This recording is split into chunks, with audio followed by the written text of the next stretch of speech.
Bienvenidos todos al programa En Contexto, un espacio en donde buscamos brindarte la última información relacionada con los avances en cáncer de pulmón, pero no como información aislada, sino más bien ponerla en el contexto actual, permitiendo que tomes las mejores decisiones para tus pacientes con cáncer de pulmón. Soy Jorge Alatorre, oncólogo médico dedicado a tratar tumores del tórax, y va a ser un gusto acompañarte en este podcast.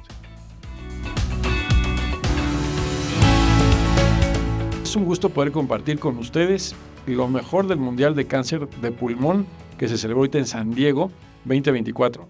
Y la cuestión es de que voy a dividir, considero que hay 5 estudios que son muy importantes de discutir, principalmente 2 que se dan en el contexto de enfermedad temprana con inmunoterapias, uno que se da en el contexto de enfermedad avanzada con inmunoterapias también, y luego 2 que voy a agrupar que son para pacientes cerdos que tienen que ver con terapias dirigidas.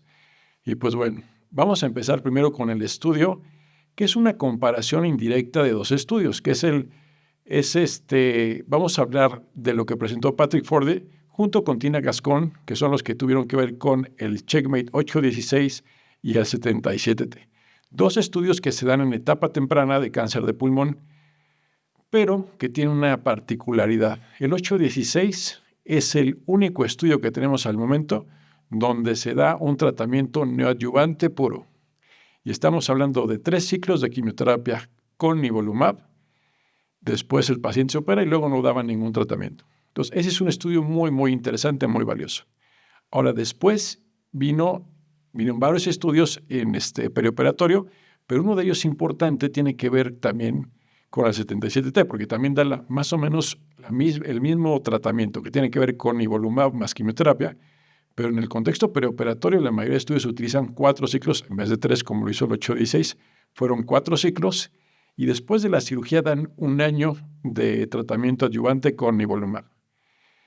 Y pues bueno, como ustedes saben, estas comparaciones de estudios diferentes no son válidas. Entonces, de entrada, eso es algo que no me gusta nada del estudio, pero es importante que lo comentemos porque esto va a empezar a salir y vamos a empezar a escuchar de esta comparación como si nos dijera que la perioperatoria es lo que se debe usar en todos los pacientes cuando estrictamente no lo sabemos. Y para spoilear, pues bueno, nos vamos directo al resultado principal, que es sobrevida libre de eventos, que salió positiva a favor de lo perioperatorio. Dar un tratamiento perioperatorio. Entonces, con un hazard ratio de 0.61, pero la cuestión en lo que cambia mucho tiene que ver con la selección de los pacientes. ¿A qué me refiero? Pues, aunque parece que no hay mucha diferencia, la hay y brutal. Uno, el AJCC7, con el que se hizo el 816, cambió, y el 77T se hizo con el AJCC8. Eso nos cambia la cuestión del T, y aunque el N no cambió aquí, algo que es importante es que el 77T nos informa de cuántos metieron multiestación, que son los que consideramos no operables de entrada muchas veces. Ellos sí nos los informaron, pero el 816 no. Y entonces aquí nos hacen como que nos explican que unos los meten como si fueran N2, como si todo fuera homogéneo y fuera igual un brazo que el otro, pero no sabemos cuántos multiestación o no resecables están dentro del 816. Y esto nos puede complicar realmente poder decir que un estudio puede ser comparable con el otro, particularmente en las etapas 3, que son los grupos más importantes quizá de todo lo que se da en adyuvancia y perioperatoria. Y pues bueno, entonces, entendiendo eso y los ciclos y la selección de pacientes, pues bueno, vemos resultados interesantes, sobre todo la respuesta patológica completa. Si se desaparece el tumor, el cirujano opera y ya no encontramos absolutamente nada, sabemos que eso genera un valor impresionante en sobrevida libre de eventos. Y cuando esto se logra, muchos oncólogos hemos cuestionado el valor de dar una adyuvancia. Y lo que sí nos muestra este estudio es que es muy concordante con lo que pensamos. En ninguno de los 2 estudios con respuestas patológicas completas se ve una diferencia. Entonces, que tengan significancia. De hecho, las curvas se ven muy, muy parecidas. Entonces, aquí parece que cuando tiene respuesta patológica completa, a lo mejor la adyuvancia no aporta mucho. Pero no nos dicen en aquellos de que tienen respuesta patológica mayor o algún otro tipo de respuesta, pero nos los ponen como no respuesta patológica completa. Y aquellos que no tuvieron respuesta patológica completa, pues lo que sí nos dicen es que parecería que es mejor dar perioperatorio. Entonces, con un hazard ratio que es no significativo, pero las curvas parece que se separan. Pero hay que entender que cuando un hazard ratio no es significativo y no se alcanza significancia, estrictamente son iguales. Pero aquí nos están haciendo ver como si hubiera una diferencia. Ahora, si tiene que ver con el número de pacientes o así, no lo sé, pero sí es importante entender que hasta ese momento no es algo que se ve una diferencia importante. Ahora, en aquellos pacientes, si los dividimos por P del 1, los de más de 1% no hubo ninguna diferencia, parece haber una diferencia significativa en los que tienen P del 1 negativo. Y ahora los dividen a los pacientes en los que tienen etapa 1B y 2, que hay que entender que el 1B cambió de la JCC7 al 8, mucho. Entonces, pues bueno, aquí lo ponen como que hay una potencial diferencia, pero no alcanza significancia estadística. Entonces, para fines prácticos es lo mismo. Y lo mismo en etapas 3, donde no se ve una diferencia significativa, aunque las curvas parecen favorecer en ambos subgrupos, tanto en los de 1B y 2 y en los de 3, una tendencia no significativa a dar perioperatorio.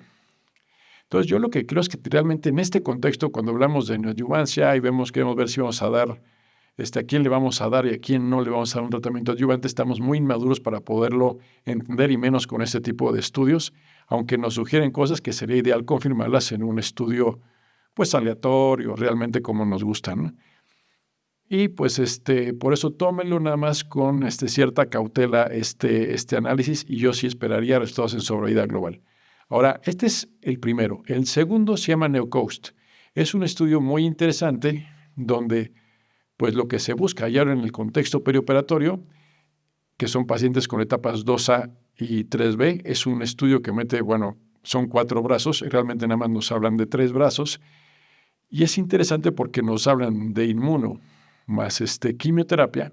La inmuno es con durvalumab y quimioterapia, prácticamente en la mayoría con doblete de platino, pero le agregan medicamentos como son oleclumab, que es un inhibidor de CD73, o bien monalizumab, que es un inhibidor de NKG2A, que se encuentra en las células NK y en los linfocitos T, en algunos. Y también nos dan otro esquema diferente, interesante, donde se usa, en vez de quimioterapia basada en platino, se usa datopotamab deruxtecan más platino, que puede ser cisplatina o carboplatino, y se le agrega durvalumab.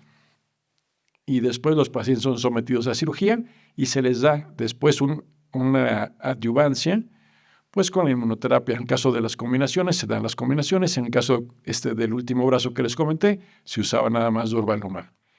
Y aquí lo que nos genera realmente son teorías para poder identificar si hay un beneficio de algún subgrupo. Realmente son pocos pacientes, como 60 por brazo, para poder entender. Pero vemos las respuestas que son patológicas completas y mayores. El que tiene mayor, tanto respuestas patológicas completas como mayores, curiosamente es el brazo de datopotamab deruxtecan con quimioterapia cisplatino, carboplatino y durva, versus aquellos que tuvieron el monalizumab o el oleclumab.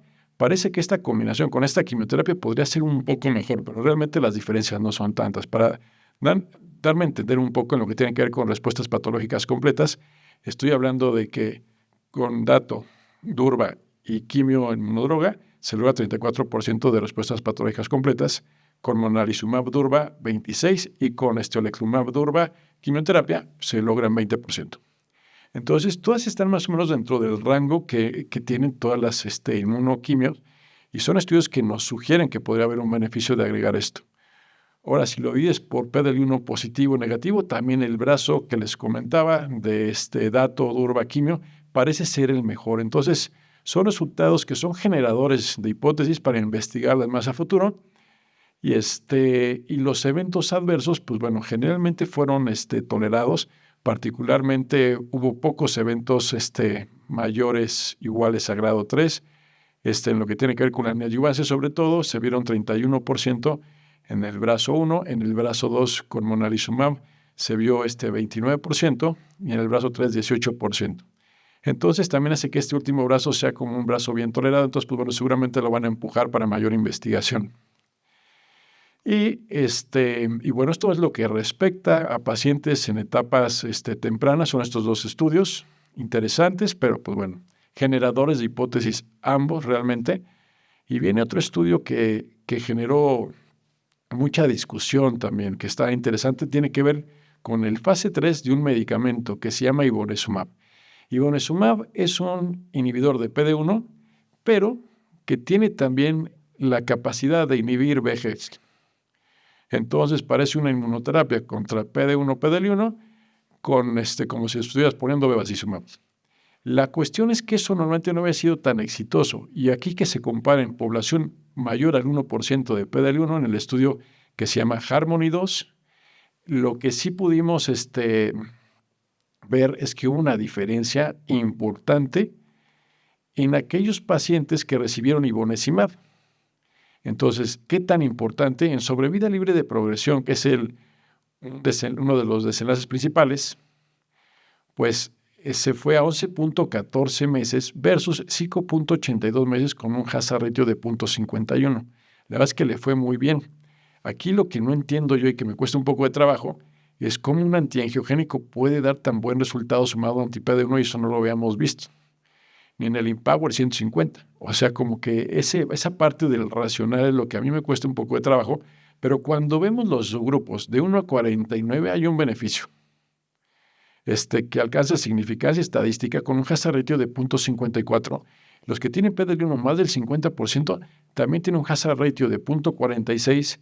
Y ahora, si vemos la histología, escamosos, hazard ratio de 0.48 y no escamosos con un hazard ratio de 0.54. Prácticamente todos los subgrupos se beneficiaron. Entonces, este estudio es un estudio asiático bastante bueno, bastante interesante, una molécula bastante interesante, pero les digo, es el racional a mí lo que me cuesta un poco de trabajo, ¿no? Y en relación a eventos adversos, la verdad es que pues, son los que ya conocemos. O sea, genera proteinuria e hipertensión, como la conocemos, raros que sean eventos grado 3, 4 de hipertensión, proteinuria.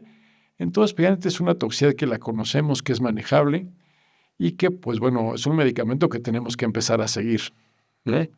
Un medicamento muy interesante. Ahora, eso en lo que respecta a etapas avanzadas con inmunoterapia. Pero vamos a pasar ahora a lo que tiene que ver con terapias dirigidas. Ya les había comentado que se presentaron resultados en ER2. ER2 hay que entenderlo como dos cosas diferentes. Uno, la mutación de ER2 que se presenta en el 2 a 4% de los pacientes, y otro, la sobreexpresión 3 cruces de ER2. Para eso está aprobado trastuzumab deruxtecan con resultados muy interesantes, con buenas tasas de respuesta, prácticamente del 55% en aquellos que tienen mutación y con una sobrevida libre de progresión de 8.7 meses más o menos. Y la cuestión aquí es de que en estos pacientes que tienen mutación, esa era una opción que se daba después de dar tratamiento con quimioterapia basada en platino, con o sin inmunoterapia. Y la cuestión es de que se logran esos resultados con el medicamento. Entonces, pero no habíamos tenido una terapia dirigida lo suficientemente buena para inhibir ER2. Y resulta que se presentan dos estudios interesantes, uno que con un medicamento que se llama songertinib y otro que es SBAI 2927088. Se da el tratamiento en población muy multitratada, o sea, prácticamente habían recibido más de 3 líneas, el 30% en los dos estudios. Entonces estamos hablando de población muy tratada, pero que se logran resultados muy interesantes, particularmente en lo que tiene que ver con tasas de respuesta. Son estudios de fase 1 y lo que se puede ver aquí es que tenemos una diferencia respuestas del 72% del medicamento isongertinib, del 66.7%. Resultados bastante interesantes. La duración de la respuesta del SOHO-01, 8.7 meses y la PFS 7.5 meses. En el otro estudio de songertinib está inmaduro para duración de respuesta y PFS, pero sí nos sale un poco de respuesta intracranial, que es del 33%. Y algo interesante de songertinib es que inhibe únicamente ER2. Y todo el perfil de seguridad es mucho mejor porque no te genera las diarreas que generan los medicamentos. Normalmente, como los que inhiben, tiene una inhibición pan-ER, como pasa con el medicamento de Bayer, entonces que genera diarreas y toxicidad que ya la conocemos, que la sabemos manejar, pero lo que tiene songertinib es que inhibe exclusivamente ese ER2. Entonces, son medicamentos que hay que tener en el radar, bastante interesantes, y que se suman al arsenal que tenemos para ER2, porque ya les que había comentado detrás tu deruxtecan. Entonces, ahora lo que vamos a ver son los resultados en primera línea. Entonces, en primera línea están llevando estudios inclusive en el país para que esta población que tiene ER2 pueda recibir un tratamiento dirigido. Y lo que vamos a empezar a entender es qué se va a dar primero, qué se va a dar después, etcétera. Tenemos todavía varias preguntas, pero ya son medicamentos que se convierten en medicamentos muy interesantes para esta población que representa al 2 a 4% de personas con ER2 por mutación. Y pues bueno, con eso podemos dar por terminado este rato de que queríamos platicar de lo que tiene que ver con el Mundial de Cáncer de Pulmón del 2024 celebrado en San Diego. Muchísimas gracias por estar aquí.